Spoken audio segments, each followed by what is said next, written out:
রোজা রেখে টুথপেস্ট দিয়ে ব্রাশ করা যাবে কিনা, কারা রোজা ভাঙতে পারবে, রোজা রেখে ইনজেকশন দেওয়া যাবে কিনা। কিছু কাজ আছে যেগুলো করলে আপনার রোজা কিন্তু বাতিল হয়ে যাবে। কিছু কিছু কাজ আছে যেগুলো করলে রোজা ভাঙে না, বাট আমাদের মধ্যে কনফিউশন কাজ করে যে এটা করলে কি রোজা ভাঙবে।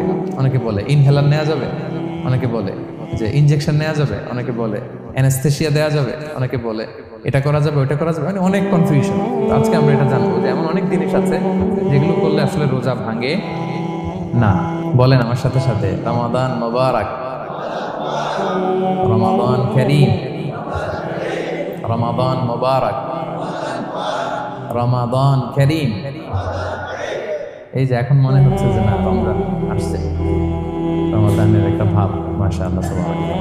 রোজার কিছু বিধিবিধান আছে, রুলস অ্যান্ড রেগুলেশনস আছে। আমরা যদি এই রুলস অ্যান্ড রেগুলেশন, এই জুরিসপ্রুডেন্সগুলো একটু রিভাইজ করে নেই, তাহলে পুরো মাসব্যাপী কিন্তু আমরা খুব ভালোভাবে সিয়াম পালন করতে পারবো। আমাদের কনফিউশনগুলো দূর হবে এবং কারোর মধ্যে যদি কোনো জিজ্ঞাসা থাকে সেটাও আমরা কী করতে পারবো, আমরা সলভ করে দিতে পারবো ইনশাআল্লাহ বিয়েতে। আসুন আমরা আমাদের নিয়তটাকে খালেস করে নেই যে আমরা কিছু দিনই কথা শিখবার জন্য, জানবার জন্য, নিজেকে আলোকিত করবার জন্য এখানে বসেছি। কারণ ইন্নামাল আমালু বিন্নিয়াত, যে কোনো কাজের রিওয়ার্ড দেওয়া হয়, প্রতিদান দেওয়া হয় নিয়তের উপর বেস করে। তো আমাদের নিয়ত যদি ভালো হয়, আমাদের এই পুরো সময়টা এটা ইবাদত হিসেবে গণ্য হয়ে যাবে আলহামদুলিল্লাহ। আল্লাহ তাআলা আমাদের এই বসাকে, এই শোনাকে, এই প্রোগ্রামে অংশগ্রহণ করাকে আমাদের নাজাতের ওসিলা বানায়। আমরা সবাই আওয়াজ করে পড়ি আমিন।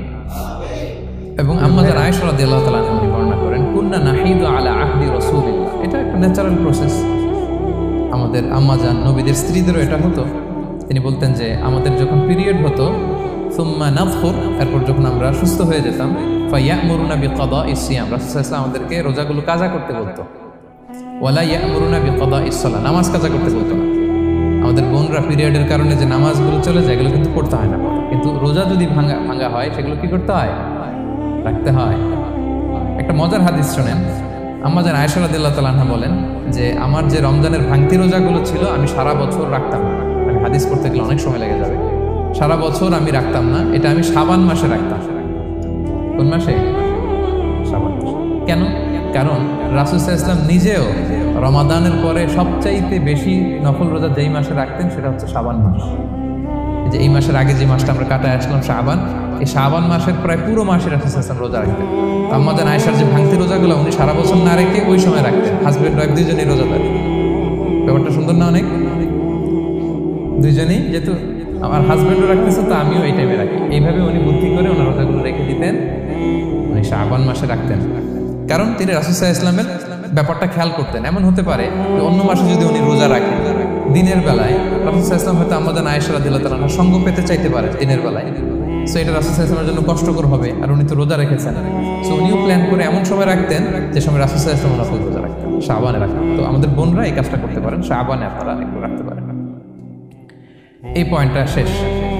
এই লোকেরা রোজা ফরজ হওয়ার পরেও ছাড় পাবে, আর যে সমস্ত ক্ষেত্রে ভাঙতে পারবে তারা পরে এগুলো কাজা করবে। কাজা মানে একটা রোজার জন্য একটা রাখা, একটার জন্য একটা রাখা। আর ফিদিয়া মানে কি একজন বলতে পারবেন? বলেন। মাশাআল্লাহ, একটা রোজার জন্য একজন মিসকিনকে 2 বেলা খাওয়ানো, আর 30 রোজার জন্য 60 বেলা। এই তো হয়ে গেল, বুঝে গেছেন আপনারা? প্রথম পয়েন্ট ক্লিয়ার। দ্বিতীয় পয়েন্ট হচ্ছে মুবতিলাতুস সিয়াম, কি করলে রোজা ভেঙে যায়। Causes that make you fasting null and void, যে কাজগুলো আপনার রোজাকে null and void করে দেয়। কি করলে রোজা ভেঙে যায়? তো এটা বোঝার আগে আমরা যদি রোজার সংজ্ঞাটা বুঝি, রোজা কাকে বলে, সিয়াম কাকে বলে, আপনারা নিজেই বলতে পারবেন কি করলে রোজা ভাঙে। রোজার সংজ্ঞা হচ্ছে আসওমু হুয়াল ইমসাকু আনিল আখলি ওয়া শুরবি ওয়াল জিমাই মিন তুলুইল ফাজরি ইলা গুরুবিশ শামসি মা'আন নিয়্যাহ। রোজা হচ্ছে বিরত থাকার নাম। কি থেকে? খাওয়া থেকে, পান করা থেকে, ফিজিক্যাল ইন্টিমেসি থেকে স্ত্রীর সাথে, সকাল থেকে শুরু করে, ফজর থেকে শুরু করে ইলা গুরুবিশ শামস শান্ত মা'আন নিয়তের সাথে। ক্লিয়ার হয়ে গেছে না? রোজা হচ্ছে বিরত থাকার নাম, খাওয়া থেকে বিরত, পান থেকে, ফিজিক্যাল ইন্টারকোর্স থেকে, সকাল থেকে শুরু করে সন্ধ্যা পর্যন্ত নিয়তের সাথে। তো এই সংজ্ঞা থেকেই তো বোঝা যায় কি করলে, খেলে রোজা ভেঙে যায়, ড্রিঙ্কস করলে রোজা ভেঙে যায়। বিবাহিতরা দিনের বেলায় ফিজিক্যাল ইন্টিমেসিতে গেলে রোজা ভেঙে যায়। তো রাসূল সাল্লাল্লাহু আলাইহি ওয়াসাল্লাম বলতেছে, তুমি কি একটা দাস আজাদ করতে পারবে? উনি বললো, না, আমার তো এই সক্ষমতা নাই, আমি পারবো না। তো রাসূল সাল্লাল্লাহু আলাইহি ওয়াসাল্লাম বললেন, ফাহাল তাস্তাতিউ আন তাসুমা শাহরাইনি মুতাতাবিআইন, তাহলে টানা 60 দিন রোজা রাখতে পারবে? বলছে, লা ইয়া রাসূলুল্লাহ, এটাও আমি পারবো না, 60 দিন রোজা রাখা আমার পক্ষে সম্ভব।